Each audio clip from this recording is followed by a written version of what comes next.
وَجَعَلَ سِيبُوَيْهِ نُونَهُ تَارَةً أَصْلِيَّةً.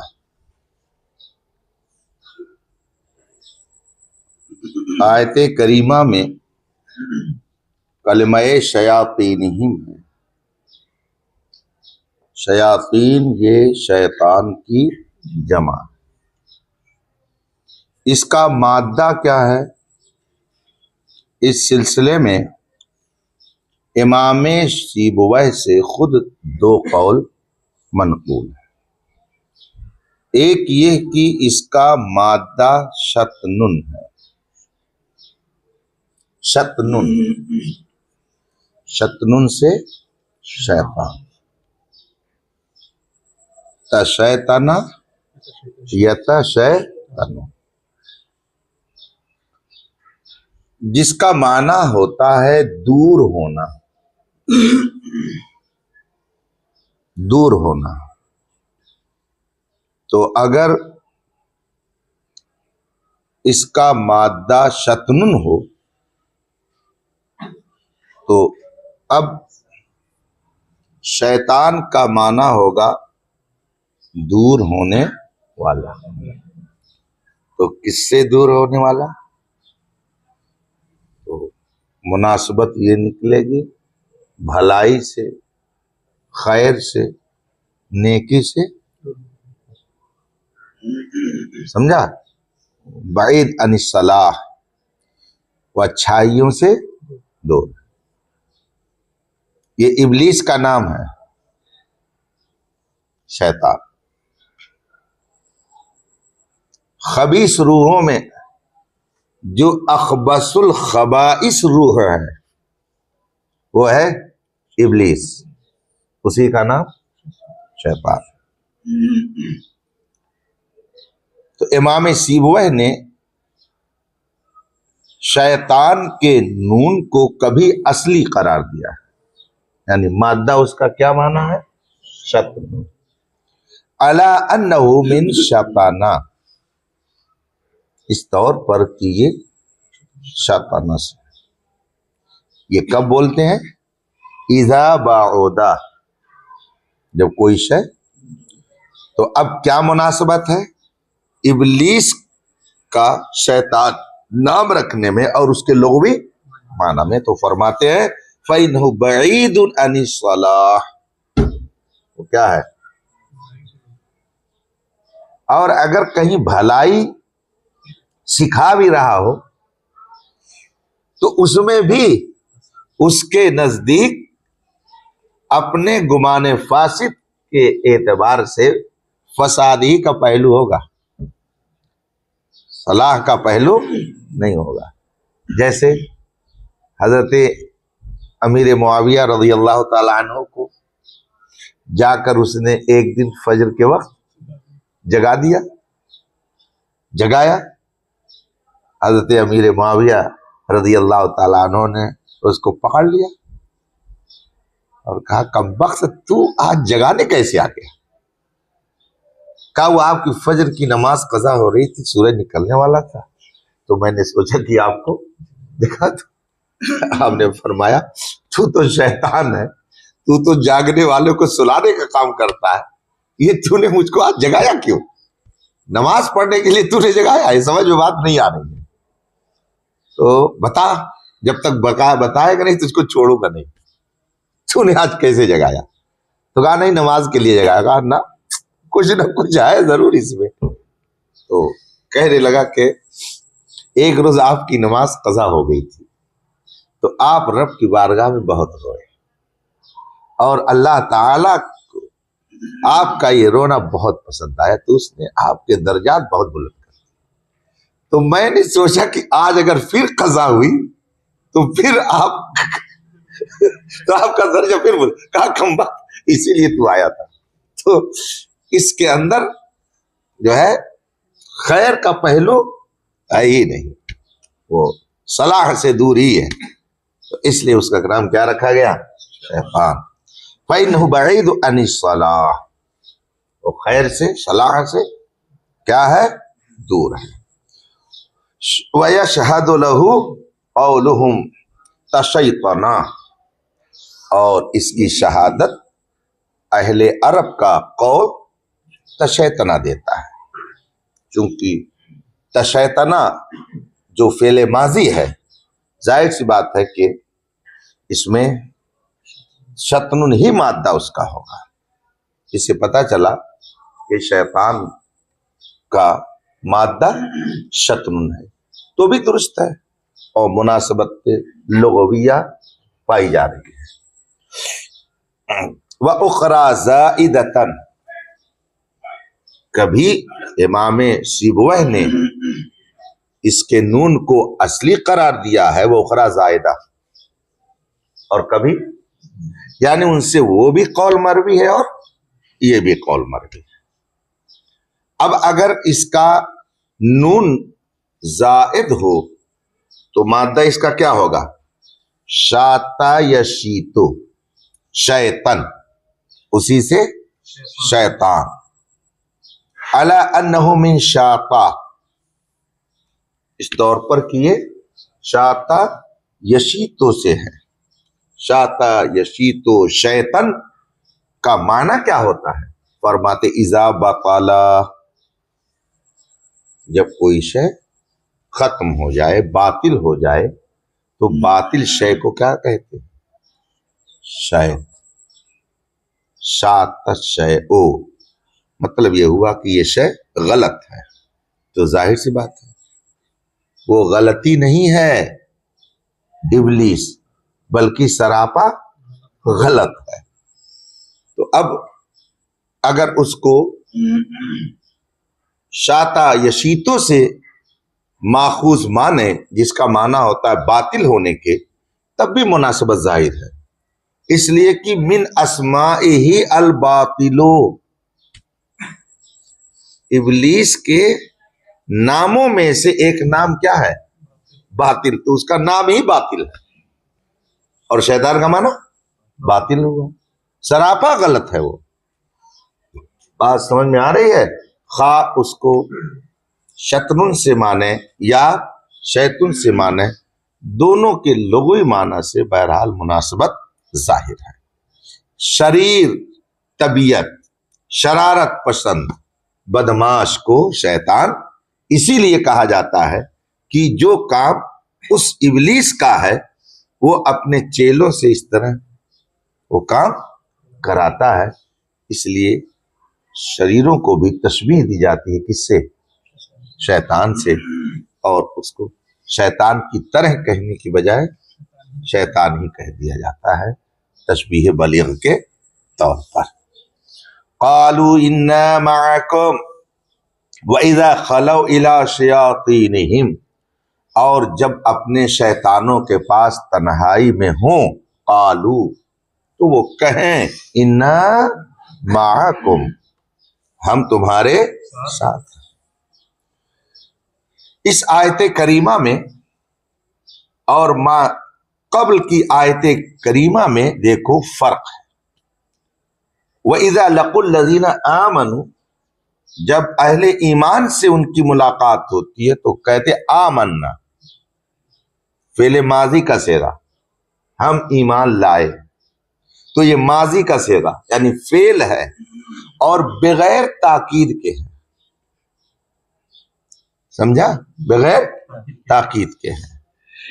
اور جب وہ اپنے شیطانوں کے پاس جاتے تو کیا کہتے؟ انا معکم، وہ جملے فعلیہ ہے اور یہ جملے اسمیہ، وہ بغیر تاکید کے ہے اور یہ تاکید کے ساتھ، یہ بلاغت کے خلاف ہے بظاہر، اس لیے کہ پہلا جو ان کا قول ہے وہ اہل ایمان سے ہے، تو اہل ایمان ان کے بارے میں تردد میں تھے نا،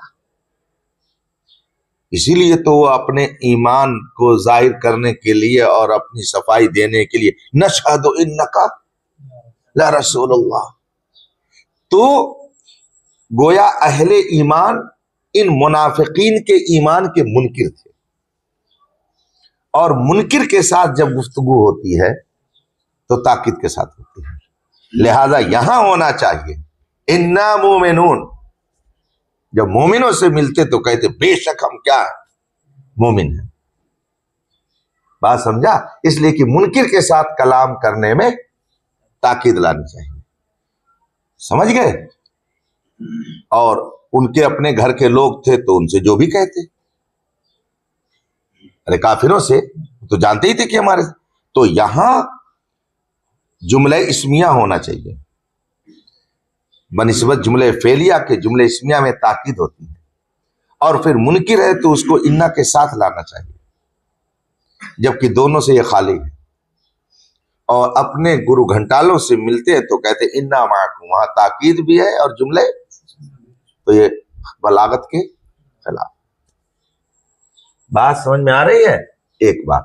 اور دوسری بات یہ ہے کہ وہ کہتے ہم آپ کے ساتھ ہیں، تو ساتھ میں کہاں رہتے تھے؟ وہ تو کبھی وہاں جاتے تھے، کبھی اس جماعت میں جاتے، کبھی ان سے ملتے تھے، کبھی مسلمانوں سے ملتے تھے، تو ان کے ساتھ. وہ کہتے ہیں معیت کئی طرح کی ہوتی ہے. معیت کئی طرح کی ہوتی ہے. ایک ہے معیت مکانیہ، جیسے اس وقت ہم سب لوگ ساتھ ہیں، یعنی ایک مکان میں. سمجھ گئے؟ اسی طریقے سے معیت ہوتی ہے زمانیہ، جس کو اپنی زبان میں کہتے یہ ہمارے معاصرین ہیں. سمجھا؟ تو وہ معیت کون سی ہوتی ہے؟ معیت زمانیہ. اور ایک آدمی بمبئی میں ہے اور یہاں میرے پاس اس نے فون کیا، حضرت یہاں بدعقیدوں نے پریشان کر رکھا ہے، اب کیا بتائیں. یہ سوال ہے. ہم نے اس کو جواب دیا اور کہا گھبرانا نہیں، کوئی بھی مسئلہ ہو دینی، ہم تمہارے، تو ہم تو جمدہ میں ہیں، وہ بمبئی میں ہے، کیا ہم اس کے ساتھ ہیں؟ بات سمجھ میں آ رہی ہے؟ تو معیت کئی طرح کی ہوتی ہے. معیت زمانیہ، معیت مکانیہ، معیت اعتقادیہ، سمجھ گئے؟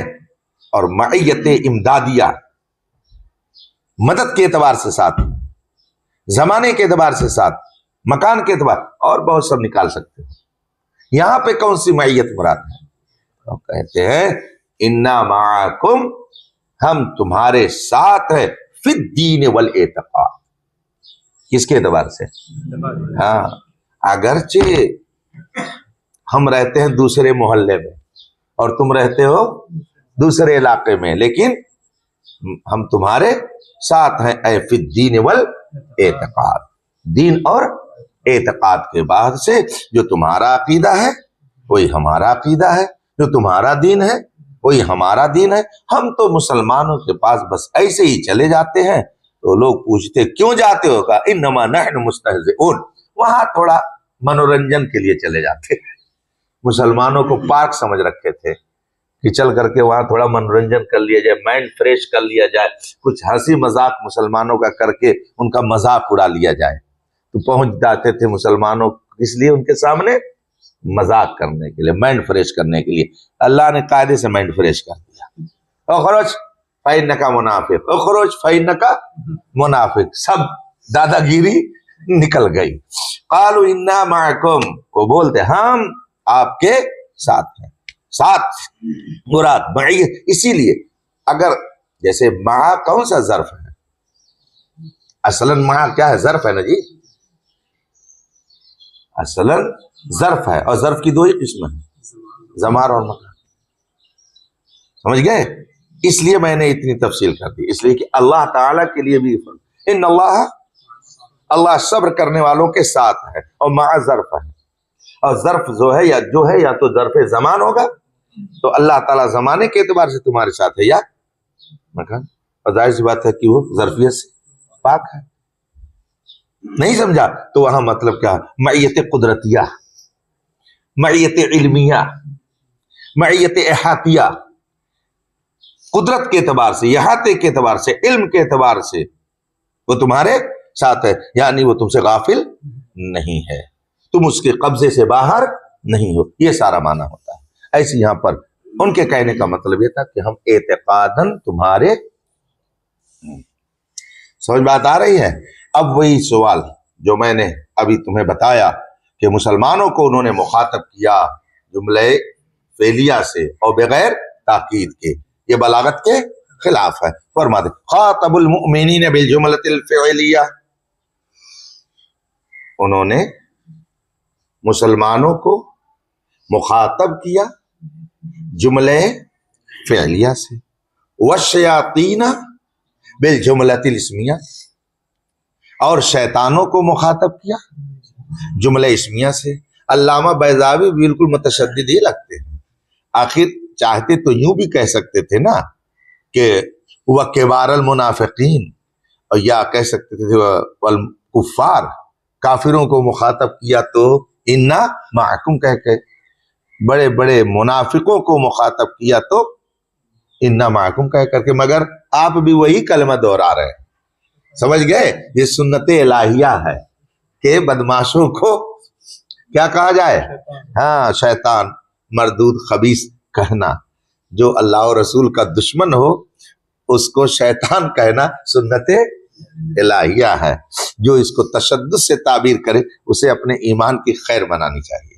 والشیاطین بالجملۃ الاسمیہ، اور شیطانوں کو مخاطب کیا جملے اسمیہ سے، المؤکدۃ بإنا، جو جملے اسمیہ انا کی تاکید کے ساتھ لایا گیا. سمجھ بات آ رہی ہے؟ تو یہ بلاغت کے خلاف ہوا. اہل ایمان ان کے ایمان کے منکر تھے اور ان کو اعتماد میں اپنے نہیں سمجھتے تھے. تو وہاں تو جا کر کے ان کو کہنا چاہیے نا انا معکم یا انا مومنون. جملہ اسمیہ وہاں استعمال کرنا چاہیے، تاکیدی جملہ وہاں لانا چاہیے، اس لیے کہ منکر کے سامنے تاکیدی جملہ. بات سمجھ میں آ رہی ہے؟ مگر کیوں ایسا ہوا؟ فرماتے ہیں دیکھو، لأنہم قصدوا بالأولی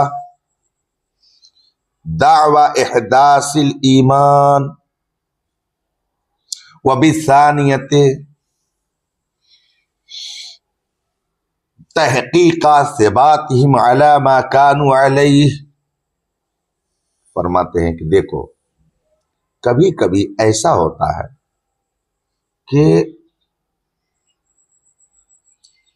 منکر کے سامنے تو تاکیدی جملہ لایا ہی جاتا ہے، مگر اس کے علاوہ ایک صورت یہ بھی ہوتی ہے کہ متکلم کی طرف سے یہ توقع نہیں ہوتی ہے کہ میری بات ان کے نزدیک معتبر ہو.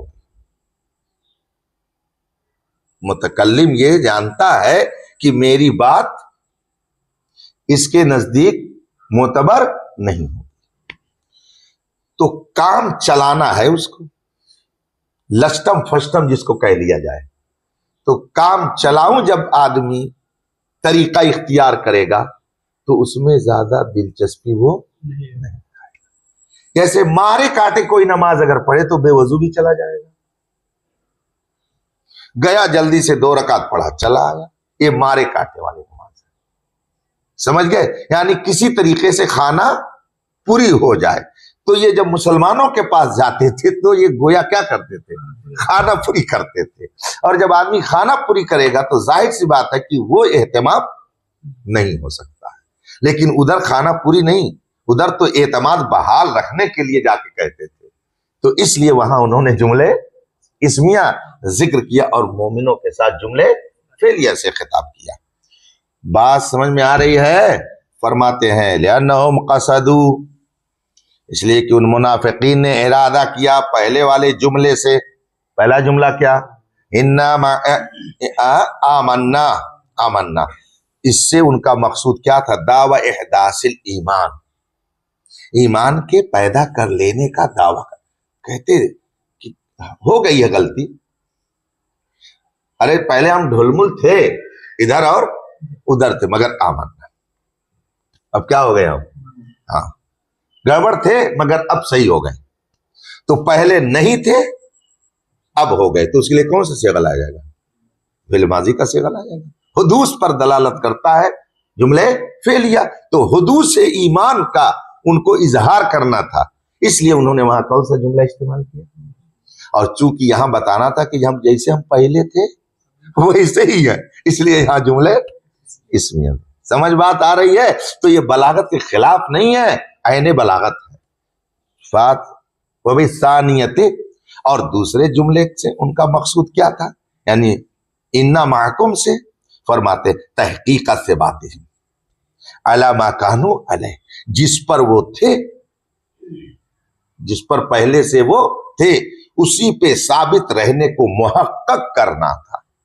قصد، انہوں نے قصد کیا تحقیق سے باتیں علی ما کانوا علیہ، جس پر وہ تھے اسی پر ثابت رہنے کو ثابت کرنا کہ واقعی ہم جیسے پہلے تھے ویسے ہی اب بھی ہیں۔ اس لیے یہاں پر انہوں نے جملے اسمیہ استعمال کیا۔ بات سمجھ میں آئی؟ تو جملے فعلیہ وہاں ذکر کیا، اس کی حکمت الگ، اور یہاں جملے اسمیہ ذکر کیا، اس کی حکمت الگ، اور وہ بغیر تاکید کے لائے، اس کی حکمت آگے آ رہی ہے، اور یہاں تاکید کے ساتھ لائے، اس کی حکمت چنانچہ وَلِأَنَّهُ لم يكن لهم باعث من عقیدۃ وصدق رغبۃ فيما خاطبوا به المؤمنین۔ ایسے بھی دیکھ لو، ایسے بھی دیکھ لو، فرض کرو کہ پروگرام ہے اور پروگرام میں تمہاری مطلوبہ شخصیت نہ آئے،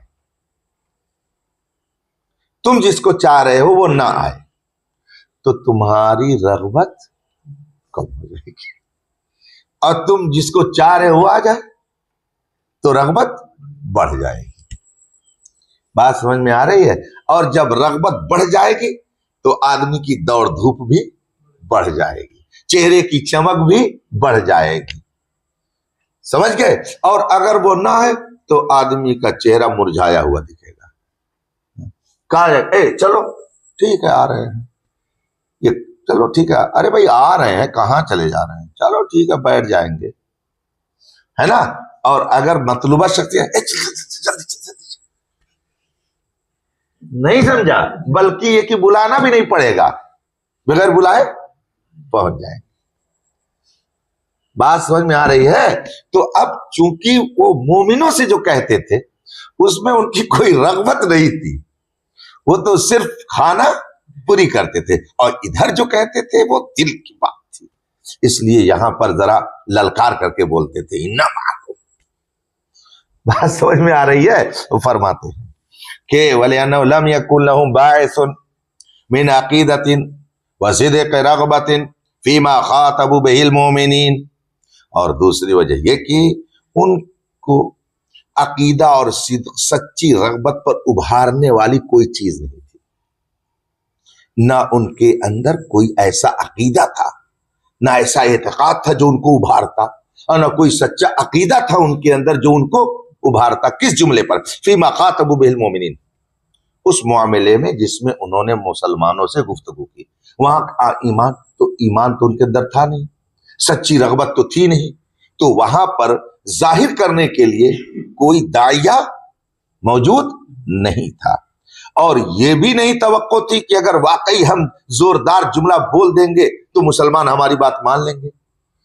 وہ سمجھتے تھے اندر سے کہ کچھ بھی کہے مگر یہ ولا توقع رواج ادعاء الکمال فی الایمان علی المؤمنین من المہاجرین والانصار، اور نہ ہی کمال ایمان کے دعوے کے رائج ہونے کی توقع تھی مسلمانوں کے بھی، یعنی انصار و مہاجرین کے درمیان، کہ ہم جو ان سے کہیں گے تو واقعی ہماری بات یہ مان لیں گے اور ہم کو اپنا سچا مخلص دوست مان لیں گے، یہ کوئی توقع ہی نہیں تھی۔ بے خلاف ما قالوا مع الکفار، برخلاف اس کے جو انہوں نے کس سے گفتگو کی؟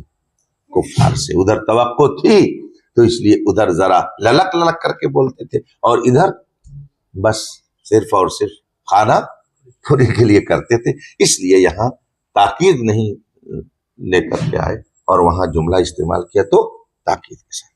سمجھ میں بات آ رہی ہے؟ اس سے نفسیاتی کیفیت کا پتہ چلتا ہے، اور آج بھی یہ چیز ہے کہ آدمی کو جس چیز میں رغبت ہوتی ہے اس کو کرنے کے لیے آدمی چاق و چوبند رہتا ہے، اور جس میں رغبت نہیں ہوتی ہے اس میں وہ چاق و چوبند۔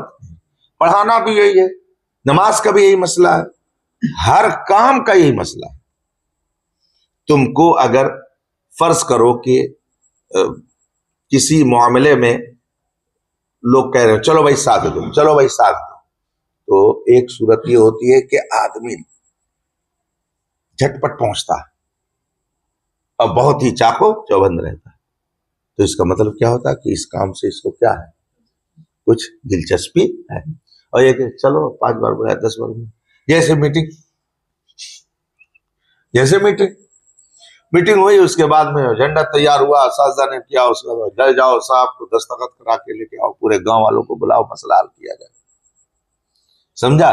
تو اس میں کیا ہوا، کسی نے کیا کسی نے نہیں کیا، اور آتے آتے پتہ چلا میٹنگ بھاگ، اس لیے کہ لوگ آئے ہی نہیں. تو چونکہ کوئی دلچسپی نہیں اس لیے نہیں ہے. اور اگر فتنہ و فساد کی بات ہوتی کہ چلو آج ان کی بقیہ ادھیڑنی ہے، چلو وہ سامنے آئیں گے ابھی پتہ چلے گا، تو دیکھتے بغیر بلائے کتنے آ جاتے. نہیں سمجھا؟ تو شرارت پسند طبیعتیں جو ہوتی ہے نا وہ ایسے ہی، اور ہر چیز میں ایسے ہی کہ آدمی کو جس چیز میں دلچسپی ہوتی ہے اس میں زیادہ وہ متحرک نظر آتا ہے، جس کو ایکٹیو کہتے ہیں، اور جس میں وہ چیز نہیں ہوتی ہے تو وہ بات نہیں پائی جاتی ہے. تو مسلمانوں کے ساتھ جو یہ کرتے تھے وہ تو ایسے کرتے تھے، اور ادھر تو واہ کیا کہیں گے. انما نحن مستہزئون، ہم تو صرف استہزاء کرتے ہیں. انما نحن مستہزئون، جزئی نیست کہ ہم استہزاء کرنے والے ہیں.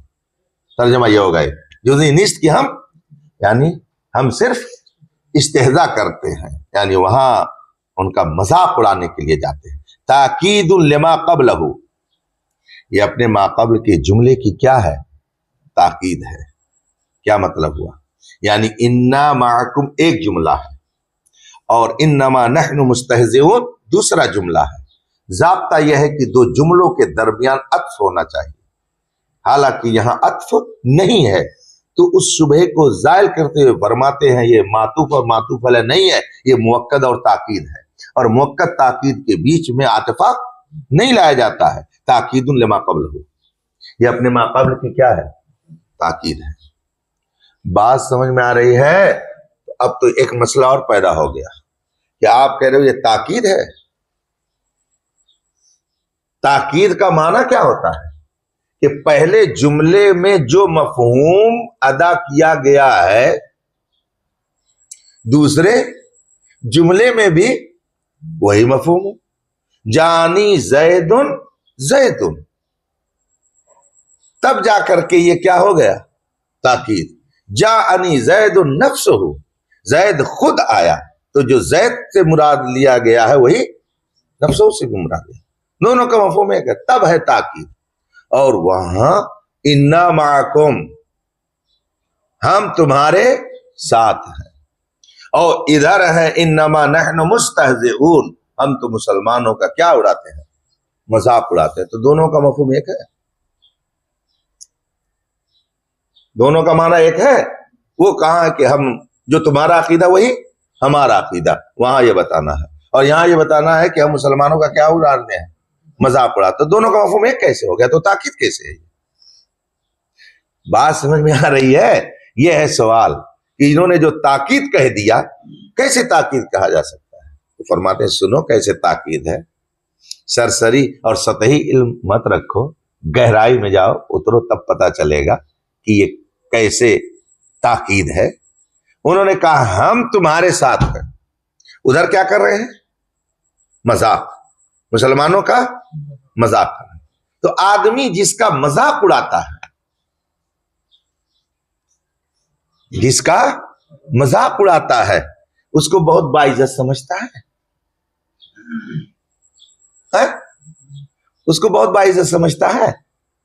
جس کا مذاق اڑاتا ہے اس کو وہ ہلکا سمجھتا ہے، بے وزن سمجھتا ہے. سمجھ گئے؟ اور جب اس کا مذاق اڑایا تو اس کا مطلب یہ ہے کہ جو اس کے خلاف ہے اس کی تائید کر رہا ہے. مثلا یہ 2 لوگ ہیں، اور 2 لوگوں میں سے ایک شخص کا میں مذاق اڑا رہا ہوں اور دوسرے کی حمایت میں کوئی جملہ بولا، تو جو جملہ اس کی حمایت میں بولا وہ تو اس کی حمایت میں ہے ہی ہے. وہ جو مذاق اڑایا جا رہا ہے وہ بھی در پردہ اسی کی حمایت ہے. اس کا مذاق اڑانا یہ گویا دوسرے کی کیا ہے. تو مسلمانوں کا یہ مذاق اڑا رہے تھے. تو کیوں مذاق اڑا رہے تھے؟ ان کے کس چیز کا مذاق اڑا رہے تھے؟ کیوں مذاق اڑا رہے تھے؟ ان کے ایمان ہی کی وجہ سے ان کا مذاق. تو جو ایمان کی وجہ سے کسی کا مذاق اڑائے گا وہ کیا کہلائے گا؟ مسلمان کیا رہے گا یار؟ کافر. تو ظاہر سی بات ہے انا معکم، تو جو معنی انا معکم میں ہے وہی معنی انما نحن مستہزئون میں ہے. بات سمجھ میں آ رہی ہے؟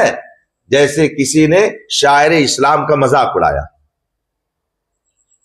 اسلامی نشانیوں کا مذاق اڑایا. مثلا اذان ہو رہی ہے، بار شریعت میں دیکھو یہ مسئلہ ہے کہ اگر اذان شروع ہوئی اور ایک شخص نے کہا کیا چلا رکھا ہے، کیا ادھم مچا رکھا ہے، کافر ہو گیا. اس لیے کہ اذان من شعائر اللہ، یہ اسلامی نشانی ہے، اس کا مذاق اڑانا کفر ہے. اس کا مذاق اڑانے کا مطلب کیا ہوا کہ تم گویا در پردہ کفر کی حمایت کر رہے ہو. سمجھ گئے؟ اسی طریقے سے قرآن کا مذاق اڑانا، حدیث کا مذاق اڑانا، رسول پاک کی ذات کا مذاق اڑانا، یہ گویا کفر کی کیا ہے؟ حمایت ہے. تو فرماتے لأن المستہزئ بالشیء المستخف به مصر علی خلافہ، اس لیے کہ کسی شے کا مذاق اڑانے والا، کسی شے کو ہلکا جاننے والا، مصر علی خلافہ، وہ اصرار کر رہا ہے، مصر ہے اس کا علی خلافہ، اس شے کے خلاف کا. تو اگر مومنین کا مذاق اڑا رہا ہے تو اس کا مطلب ہے کہ وہ کس کے ساتھ ہے؟ کافروں کے ساتھ ہے. جیسے لوگ ملا لوگ ایسا کرتے ہیں، بولتے ہیں نا، یہیں بیچ میں بیٹھ کر کے لوگ بولتے ہیں، مولوی ایسا کرتے ہیں اور خود مولوی ہے، مفتیوں نے ایسا کر دیا اور خود مفتی بننے کا شوق رہتا ہے، خطبہ نے ایسا کر دیا، خود بھی موقع ملے تو تقریر گھنٹہ علم گلم جھوکے رہیں گے. ارے نہیں سمجھا، نہیں ہو رہا ہے. تو مسلمان بیٹھے گا دکان پہ تو کیا کہے گا؟ ملاؤں نے ایسا کر دیا، مولاناؤں نے ایسا کر دیا. بولتے ہیں کہ نہیں بولتے ہیں؟ تو جس کا تم استہزاء کر رہے ہو، گویا جو اس کے مخالف گروپ ہے اس کی تم مدد کر رہے ہو، گویا تم اپنے آپ کو ان سے الگ کر کے دوسرے میں شامل کر رہے ہو. اسی لیے جو داڑھی کا مذاق اڑائے وہ کافر ہو جاتا ہے، جماعت کا مذاق اڑائے کافر ہو جائے گا، اذان کا مذاق اڑائے کافر ہو جائے گا، حرم کعبہ کا مذاق اڑائے، مسجد نبی کا مذاق، کافر ہو جائے گا. اس لیے کہ یہ شاعر اسلام ہے، ان کا مذاق اڑانا یہ گویا کفر کی حمایت کرنا ہے. اس لیے ایسا جملہ مت بولو کہ جس سے خود تم اپنے ایمان کے بارے میں دائرے سوال میں آ جاؤ کہ یہ مسلمان ہے یا نہیں.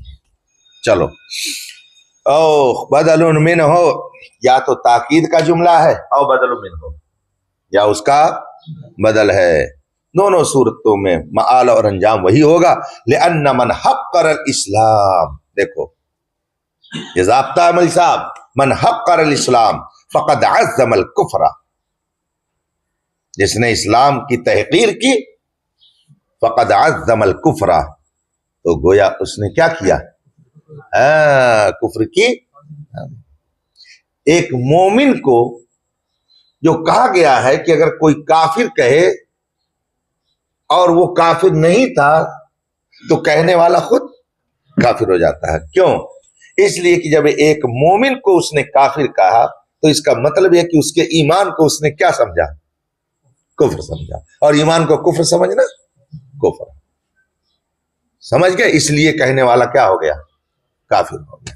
تو جو اسلام کی تحقیر کرتا ہے تو وہ گویا کفر کی تعظیم کر رہا. من حقر الاسلام فقد عظم الکفر.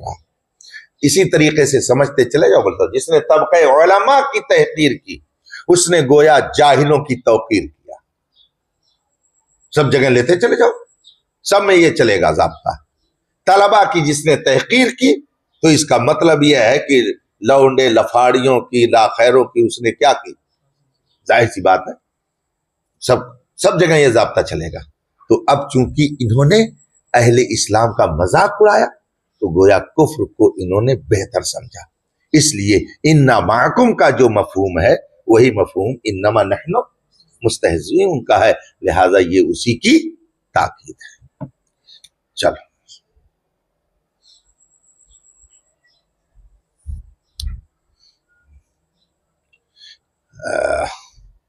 چلو